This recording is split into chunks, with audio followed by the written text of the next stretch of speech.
विनंती की सगळे स्टॉलवरून जवळजवळ सगळे वस्तू घ्या. म्हणजे मुलांचं बरोबर बनवलेला ती बोला बोला मी पाडतो बरं बोला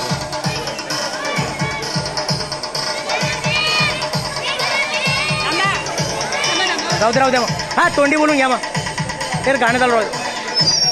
हॅलो, पालकांना विनंती आहे की त्यांनी सगळे स्टॉल फिरून मुलांकडून काही ना काही वस्तू घेतली तर मुलांना एक व्यवसाय म्हणजे व्यवसाय कसा करतात याचं मार्गदर्शन सगळ्यांना.